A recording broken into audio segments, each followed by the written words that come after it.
Assalamualaikum warahmatullahi wabarakatuh. Alhamdulillah,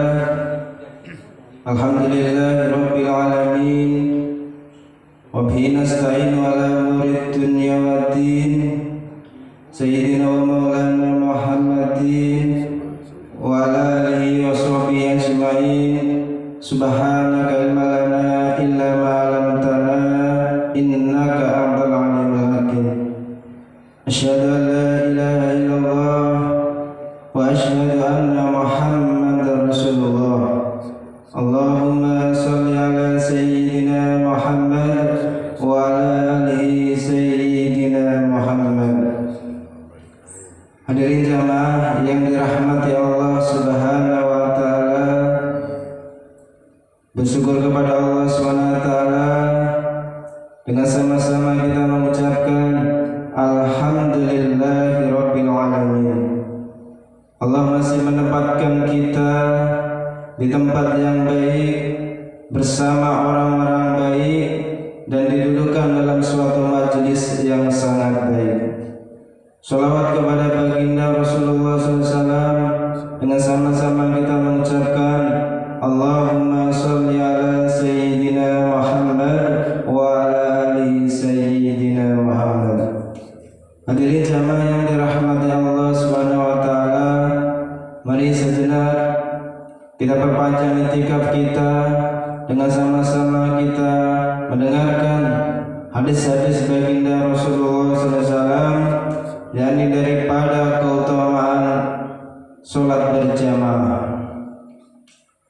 Dari Sa'id bin Musayyab radhiyallahu anhu, dari salah seorang sahabat Ansor radhiyallahu anhu, bahwasanya ia berkata, aku mendengar Rasulullah SAW bersabda, apabila salah seorang di antara kalian berwudu dengan sempurna lalu berangkat untuk mengerjakan sholat berjamaah di masjid, maka setiap kali ia mengangkat telapak kaki kanannya, Allah Subhanahu wa taala pasti mencatat untuknya satu kebaikan, dan setiap kali ia meletakkan telapak kaki kirinya, Allah Subhanahu wa taala pasti menghapuskan darinya satu keburukan. Oleh karena itu, silakan seorang di antara kalian memendekkan langkahnya atau memanjangkannya. Lalu jika ia sampai di masjid dan mengerjakan sholat berjamaah, maka diampunilah dosanya. Jika ia sampai di masjid sedangkan orang-orang telah mengerjakan sholat beberapa rakaat dan masih tersisa beberapa rakaat, ia pun ikut sholat berjamaah sebanyak rakaat yang ia dapatkan dan menyempurnakan rakaat yang terlewatkan, maka ia juga akan mendapat ampunan. Jika ia sampai di masjid sedangkan orang-orang telah selesai mengerjakan sholat jamaah, lalu ia mengerjakan sholat dengan sempurna, maka ia juga akan mendapat ampunan. Hadis riwayat Abu Dawud. Dari Umamah radhiyallahu anhu bahwasanya Rasulullah SAW bersabda, barang siapa berangkat dari rumahnya dalam keadaan telah bersuci untuk mengerjakan sholat wajib berjamaah di masjid, maka pahalanya seperti orang naik haji yang sedang berihram. Barang siapa berangkat ke masjid untuk mengerjakan sholat duha tanpa maksud lain selain itu, maka pahalanya seperti orang yang sedang berumrah. Sholat yang satu setelah sholat yang lain tanpa perbuatan maupun perkataan sia-sia di antara keduanya akan dicatat di dalam Illiyin. Hadis riwayat Abu Dawud. Dari Abu Umamah radhiyallahu anhu bahwasanya Rasulullah SAW bersabda, barang siapa berangkat dari rumahnya dalam keadaan telah bersuci untuk mengerjakan sholat wajib berjamaah di masjid, maka pahalanya seperti orang naik haji yang sedang berihram. Barang siapa berangkat ke masjid untuk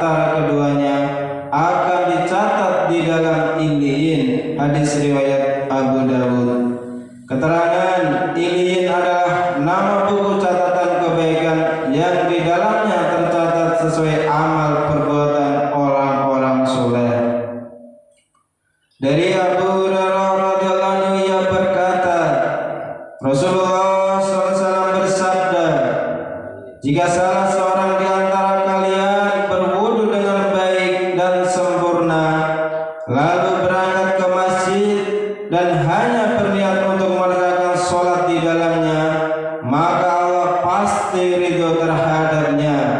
Sebagaimana kegembiraan keluarga yang ditinggal pergi saat menyambut kedatangan orang yang berpergian itu. Hadis riwayat Ibu Huzaimah. Dari Abu Hurairah radhiyallahu anhu ia berkata, Rasulullah SAW bersabda, jika salah seorang di antara kalian berwudu dengan baik dan sempurna, lalu berangkat ke masjid dan hanya berniat untuk mengerjakan sholat di dalamnya, maka Allah pasti ridho terhadapnya. Sebagaimana kegembiraan keluarga yang ditinggal pergi saat menyambut kedatangan orang yang bepergian itu. Hadis riwayat Ibnu Huzaimah.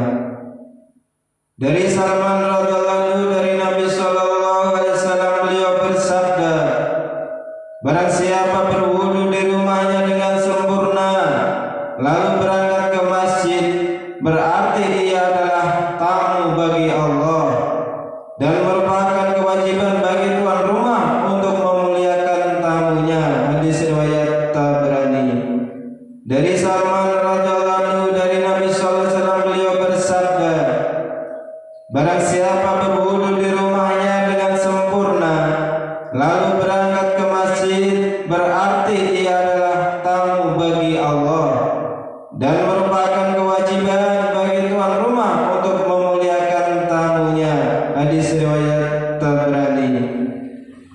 Dari Abu Hurairah radhiyallahu anhu dari Nabi sallallahu alaihi wasallam beliau bersabda, mulai saat keluarnya salah seorang di antara kalian dari rumahnya menuju ke masjidku ini, dengan satu langkah kakinya akan dicatat baginya satu kebaikan, dan dengan satu langkah lainnya akan dihapus darinya satu keburukan sampai ia pulang. Hadis riwayat Ibnu Hibban.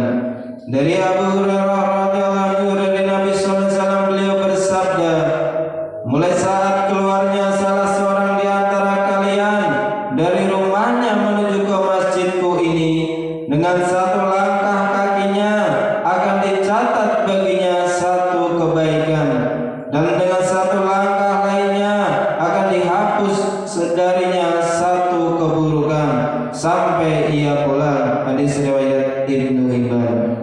Alhamdulillah, hadirin dirahmati Allah Subhanahu wa taala, telah kita mendengarkan beberapa hadis-hadis baginda Rasulullah SAW, yakni daripada keutamaan sholat berjamaah. Semoga apa-apa yang telah kita dengarkan kita kesankan dalam hati dan kita niat untuk amal dalam kehidupan kita sehari-hari, dan tak lupa kita sampaikan kepada saudara-saudara kita. Hadirin jamaah yang dirahmati Allah SWT, demi semula majlis, mari kita berdoa kifaratul majlis. Subhanallah